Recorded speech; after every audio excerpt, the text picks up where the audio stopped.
I am your friend, Dr. Charles Apoki. I returned from Government College, Ughelli, about 2 hours back. We're celebrating our 80th anniversary, and it was a grand occasion. Kings came, people came from all over the world, the UK, the United States. I met somebody there who was my junior that said my lifestyle motivated him to excel, who was a part of the team that built one of the wings of Heathrow Airport. And everybody wanted to take pictures with me. A king from Yoruba land saw me and said, this is the Dr. Apoki I've been looking for. And I saw my brother Amaju Pinnick. I said, let me take picture with a big man. He said, this is the Dr. Apoki I've been looking for. A commissioner was there looking for that wanted to meet with me, and several. I took pictures like as I've never done before, and I was given an award for excellence and upholding the values of Government College Ughelli. And excellence is one of them. Integrity, another one. But it could have been different. The journey could have been different, or the end result could have been different. I was doing a survey of different kinds of people I have known for the past 53 years. Some of them for the past 53 years.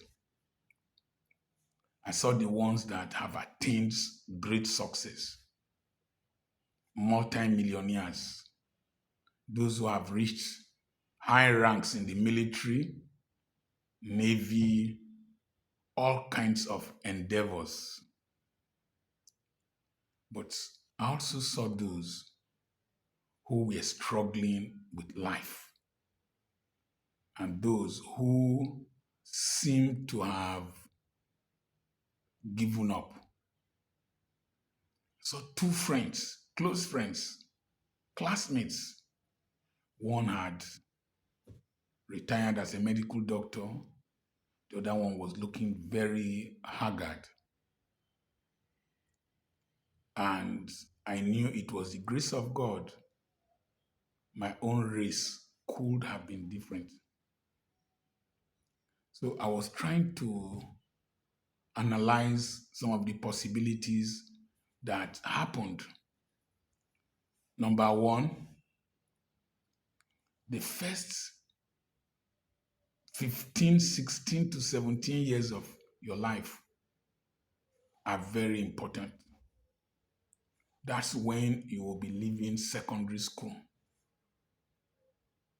And if you pick up evil habits, stupid relationships, and wrong dispositions to people, you might end up very badly, very, very badly.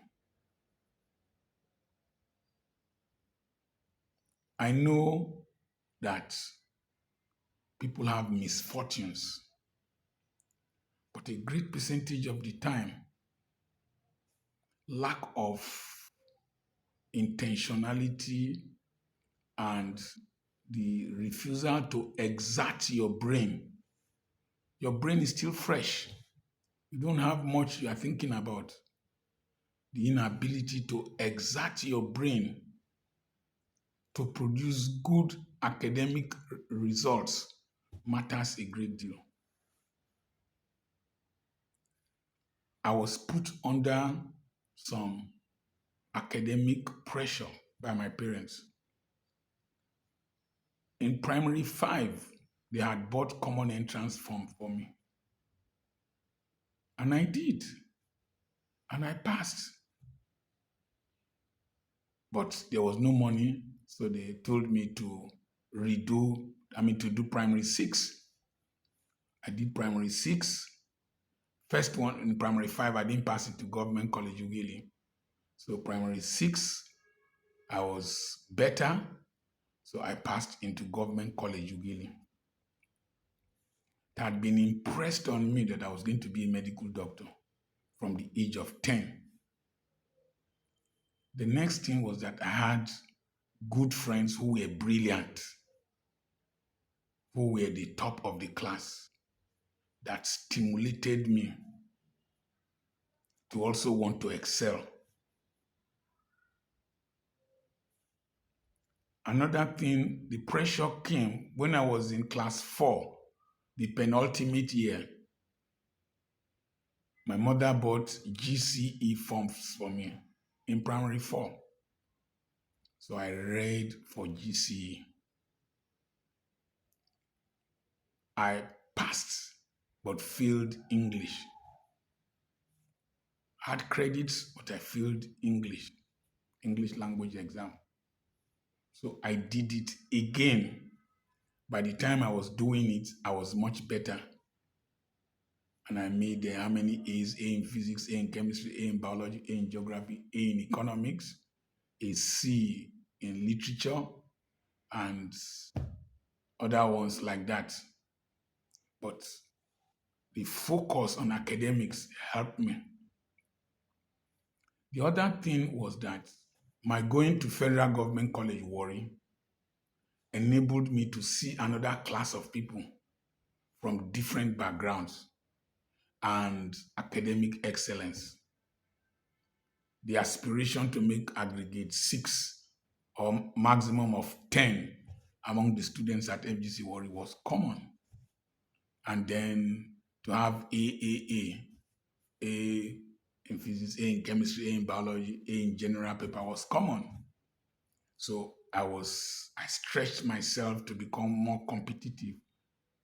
I decided to become more intense in my academics pursuit. So the intense focus ameliorated my rascality.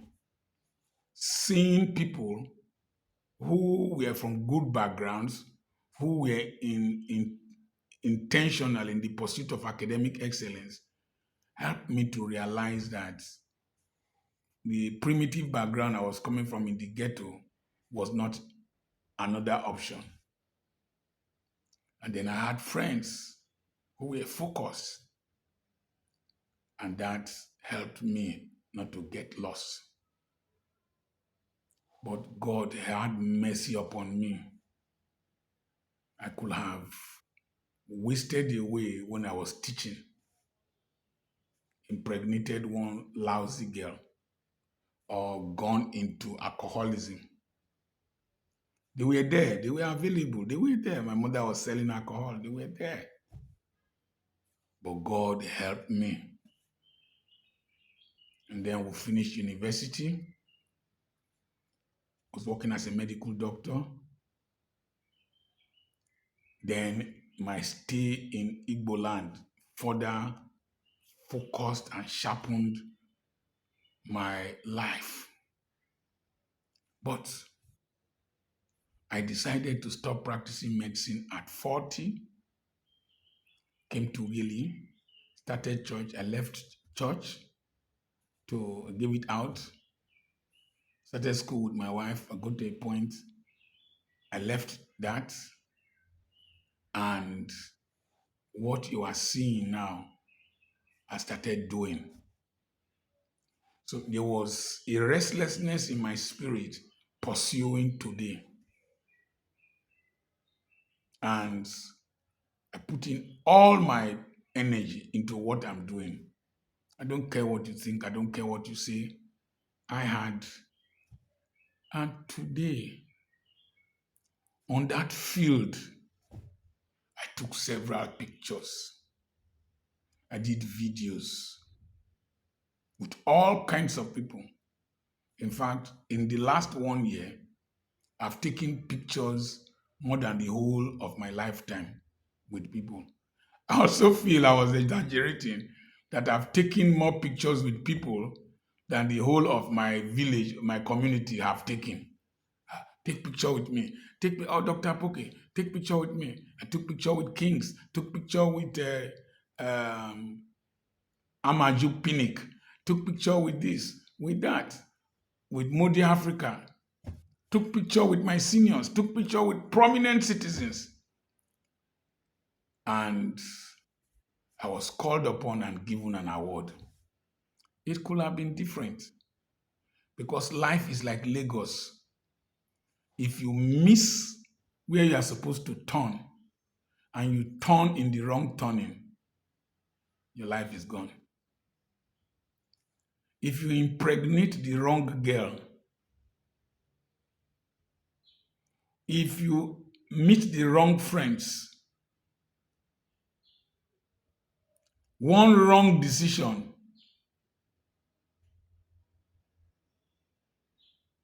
one wrong investment,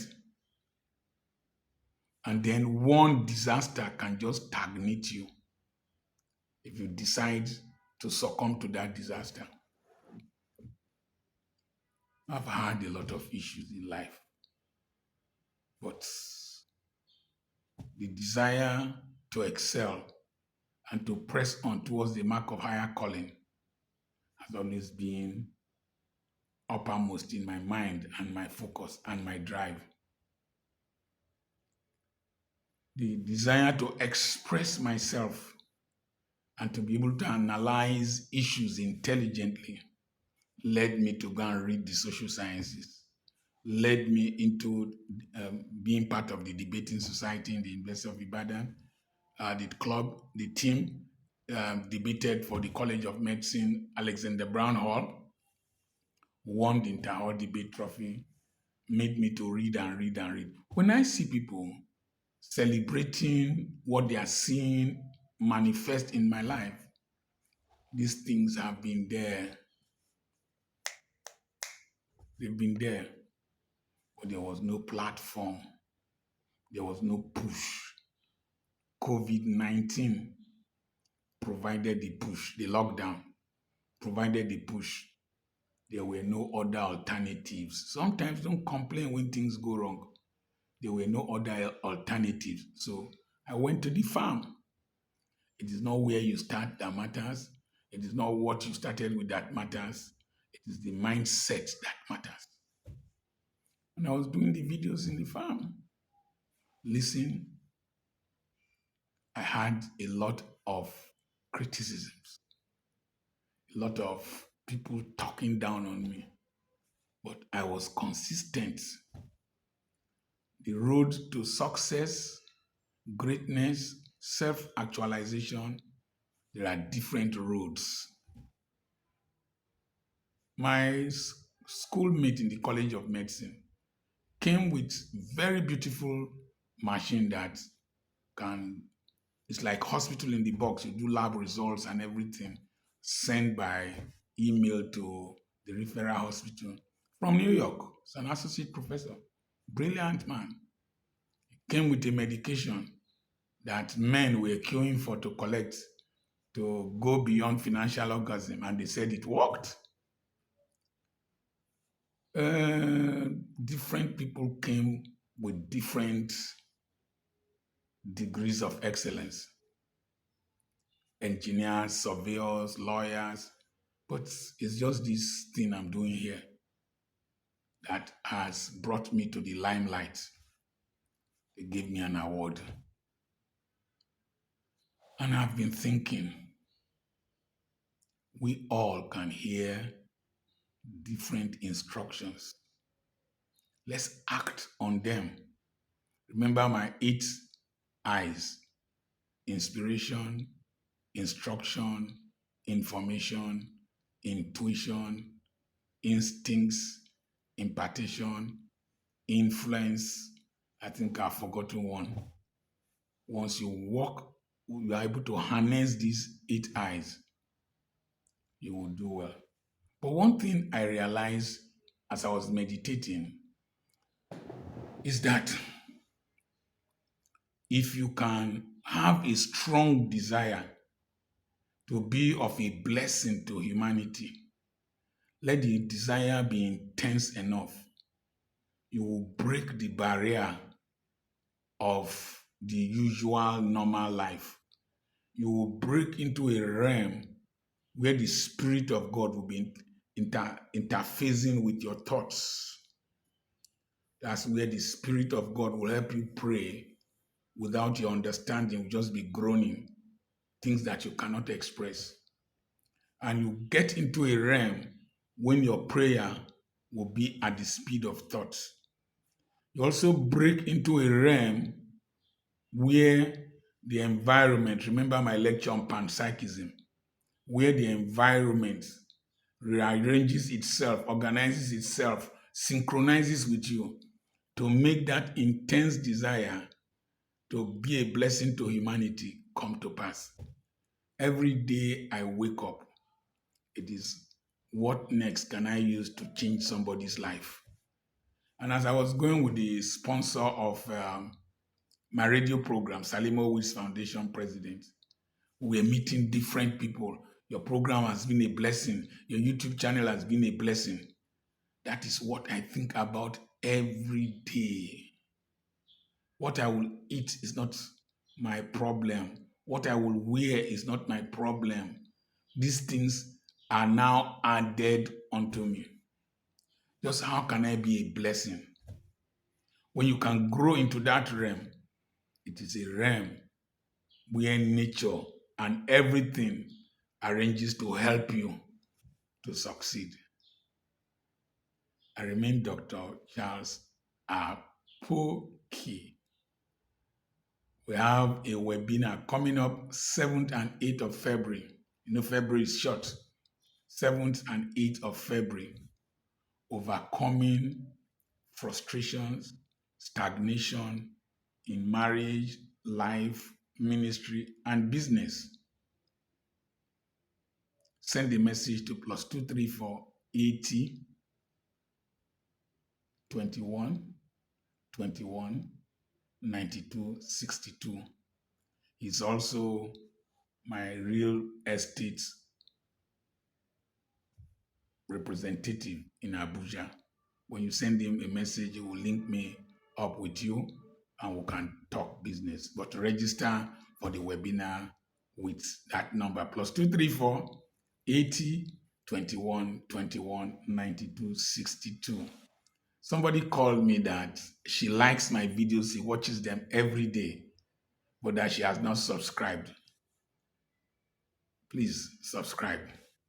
That's the best way to be part of this great move that is happening all over the world.